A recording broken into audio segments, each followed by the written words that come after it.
Cabinet has approved a restructuring plan relating to the operations of CLICO International Life Insurance Limited, CIL. Confirmation of this late this evening from Deloitte Consulting Limited, the judicial manager of CIL, which notes that it received the go-ahead from the Ministry of Finance and Economic Affairs of Cabinet's approval of the terms, conditions and actions to be taken as set out in the restructuring efforts pertaining to the Barbados operations of CIL. Deloitte Consulting Incorporated says the formal approval enables it to start the process of implementing the final recommendations contained in the report and addendum presented to the Barbados High Court in June 2013, with the aim of having a regional solution to the CLICO problem. Among the aims are that all policyholders with traditional insurance policies, that is, life, health and pension plans, will receive the full value of their policies with the support of the government. Secondly, all holders of individual executive flexible premium annuity policies will receive the value of their principal investment.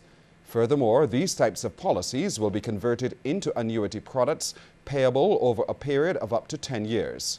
Thirdly, the plan envisages the creation of a new insurance company, NewCo, to take over the insurance business and the creation of separate entities which will own the real estate and other liquid assets. These property holding entities will issue bonds to the new insurance company, which will be guaranteed by the Barbados government. Holders of EPA policies other than individuals will receive shares in the property holding entities. Well, this island's top cop, Acting Commissioner of Police Tyrone Griffith, is reporting a significant dip in crime this year. But at the same time, he says a lawsuit brought by members of the Royal Barbados Police Force who felt they were overlooked for promotion is severely hampering the current operations of the force.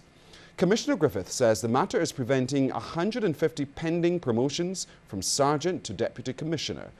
Addressing the annual general meeting of the Police Association at Prince Cave Hall earlier today, he said the force is facing reduced numbers, but there are calls for increased security across the island. He says the limited resources will be allocated after risk and threat assessments are conducted. Despite the untenable situation that the force finds itself in, where there are some 150 ranks, promotions to be made between the rank of sergeant and deputy commissioner, and because of, as you would know, litigation in the courts, the force remains hamstrung and unable to provide a key motivating factor, that of upward mobility. Mr. Griffith is concerned the matter is taking too long to be resolved. I have knocked on several doors in this regard to no avail. I ask myself if anyone understands the predicament that the body charged with the safety and security of the nation finds itself in. Yet, already, with the occurrence of the heinous murder of Dancy Hall in Trinidad and Tobago, we have been hearing several calls for increased security measures to be implemented. In his short presentation, Mr. Griffith said at the end of last year, crime was down by 5%. He added there was a significant reduction in crime across the board. For the first quarter of the year, robberies are down to 73 from 169 last year. Theft from a person down to 46 from 126 for the same period last year. Residential burglaries dropped from 602 in 2013 to 375. And commercial burglaries dropped from 167 to 113. 8 of the 10 murders committed this year have been solved, and a 9th is expected to be solved soon. Meanwhile, Attorney General and Minister of Home Affairs Admiral Brathwaite told the officers that if left to him, he would have settled the matter a long time ago. The Attorney General and the Office of the Attorney General is not the reason why this matter is before the courts of Barbados. And indeed, if I had the power, if it was within my hands, within my pen, it would not be before the courts of Barbados. and it will be settled. I want to make that quite clear to you. I also want to say to you that I want my tenure to be reflected as follows. I want to be part of a force that partisan politics disappears, that cronyism disappears, that promotion based on friendships and family disappears, that in fact that we have promotions based on hard work, dedication, and a transparent process. With reference to the matter of changing legislation and allowing the police to join a trade union, Mr. Brathwaite says he is not bold enough to change it. I have looked at it, I've thought about it, and I think I understand the rationale behind why, even though there was that legislative change, that in fact that was not proclaimed because of that very reason that I articulated. That is that we, when I say we, I mean as the thinking is that we would not wish our security forces to be able to have that ultimate weapon of labor movements, that is the ability to withdraw your labor. In other news now, the unions have adopted a wait-and-see attitude towards this afternoon's talks on the impasse with the management of the National Conservation Commission. Today's talks, which got underway around 2, are being mediated by Acting Labour Minister Senator Maxine McLean in the absence of Substantive Minister Senator Dr. Estebayar-Sekou, who is out of the island. The meeting was called after talks broke down between the National Union of Public Workers, Barbados Workers Union, and NCC's management on Monday. The unions are asking that the NCC rescinds the retrenchment letters given to almost 200 workers and apply the cabinet-approved last-in, first-out process. So far, however, NCC's management has not budged. NUPW General Secretary Dennis Clark spoke to the media briefly ahead of the meeting at the Labour Department in Warrens. I don't know what the minister will be able to do, so I wait and see. It's a wait and see game. I don't believe in going to the Prime Minister, first thing. So I am optimistic that we should get a resolution at this level. Government is moving to improve the building stock in historic Bridgetown. In recent times, the government has faced numerous calls to upgrade and maintain a number of old or dilapidated buildings in the historic city. Now, Prime Minister Frundle Stewart has revealed that government is in the preliminary stages of developing a policy which will allow for a number of these properties to be leased to the private sector. He provided some insight into the ambitious program as he addressed the 4th Annual Caribbean Urban Forum at the Accra Beach Hotel. As part of the agreement, within a specified time period, the lessee will be required to bring the building back into an economic use with a lease for between 20 to 25 years, after which it will be returned to government at a peppercorn rate.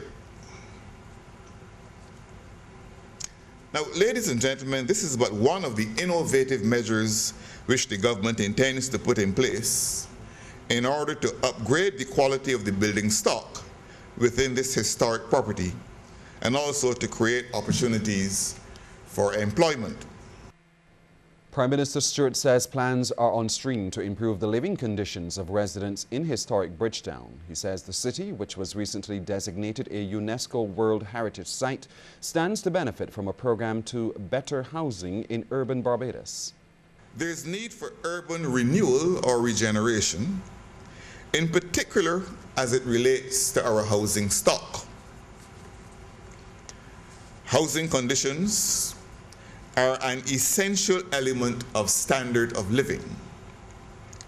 We will continue, therefore, to pursue better housing conditions for the households in our urban area, whether as it relates to the actual quality of the housing or to proper access to infrastructure, since my administration does not subscribe to the view that there should be second-class citizens in this nation.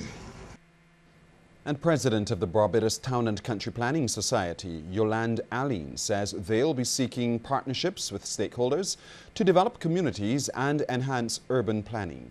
But we do hope to make public and stakeholder engagement a constant reality in the process of shaping and making quality living spaces. So over the next 3 days, it is our hope that through the many meetings, the paper presentations, the panel discussions, the sharing of ideas and case studies, that we will strengthen the practice of urban planning in the region. The Colleton St. Peter man who had his charges upgraded to murder after allegedly stabbing his brother has been remanded to prison until June the 6th. 38-year-old Julian Leroy Griffith appeared in the Holetown District E Magistrates Court today. He was initially charged with the offence of serious bodily harm after he got into a dispute with his brother Antonio at their home they shared on April the 12th. Antonio was stabbed in the face and taken to hospital but died 4 days later. Julian's charge was eventually upgraded to murder. The Barbados Workers' Union is reporting that its General Secretary, Sir Roy Trotman, has undergone a successful surgery and is well underway to recovery. In a release, the union said the operation took place on May the 5th. It further stated that the surgery was to restore the use of Sir Roy's joints, which were being adversely affected by a spinal disorder. It also said that Sir Roy has shown progress that surpasses normal expectations in such operations. Following a visit with his doctors in a couple days, a fuller medical report will be made available to the public. The BWU said the General Secretary-designate and her team are giving of their best to ensure that though Sir Roy's contribution will be missed, they will still continue the task of delivering service to union members and to the broader Barbados public at the highest possible levels. Slow sales, low traffic and rental rates. These were but some of the concerns raised by vendors operating from the Pelican Craft Village as they met with the Minister of Industry, International Business, Commerce and Small Business Development, Donville Ennis, and the Barbados Investment Development Corporation. In response, Minister Ennis agreed with the need for better signage, especially in the Bridgetown port, making visitors aware of the craft centre. He assured the craftsmen and women of his support and called for handicraft to be taken seriously. We need to have a conversation about how we develop the handicraft industry in Barbados. And it can't begin and end right here at Pelican. I think this is a matter that BIDC needs to engage with constructively. I'm concerned that in our school system, we don't take craft and industry seriously. We are still schooling our children to dress like the way I dress here in a collar and tie and go in the air-conditioned office and think that makes money, per se. We have to face the reality on that end. So this is another conversation we have to read. How do we respect the artists in this country? CEO of the BIDC, Dr. Leroy McLean, does not share the view that they have not done anything to assist tenants at Pelican.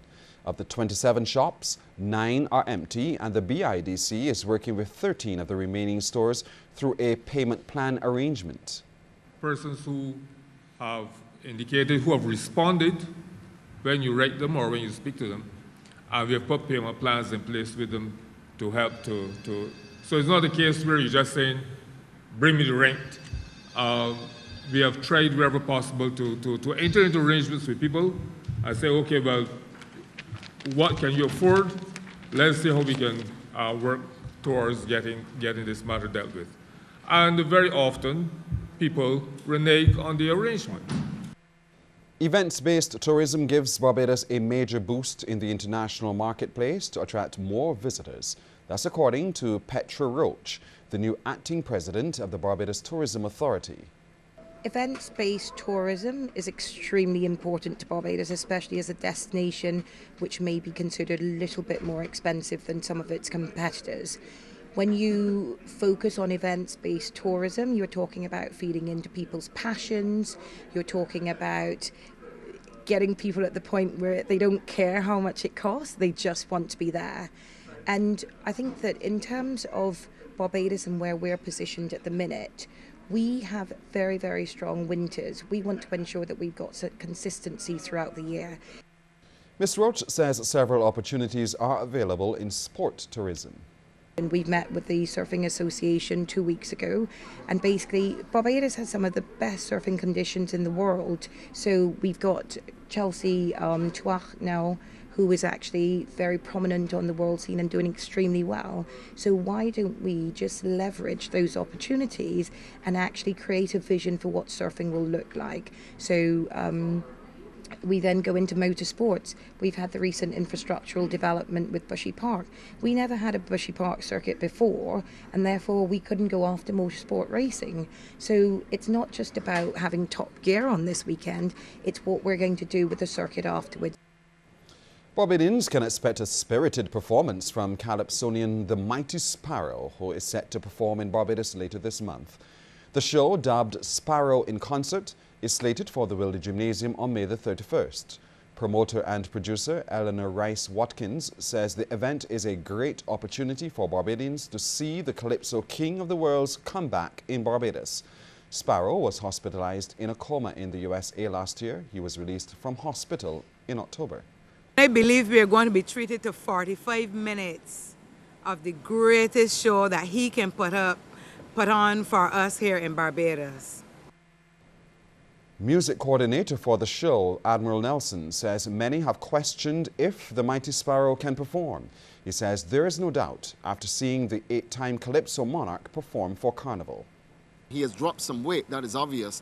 I mean, he was 1 month in a coma in the hospital. And let me remind Barbadians that this is not the first time that Mighty Sparrow has been ill and has had to leave the stage for a period of time. It has happened before, and he's come back and rocked the world. And as I said to you, we are sure that Mighty Sparrow can perform the songs, the popular songs. We have sent him the list. He has sent across his music scores, and he is ready to roll. And all you need to be is to take this opportunity to possibly see the greatest Calypso King of the world.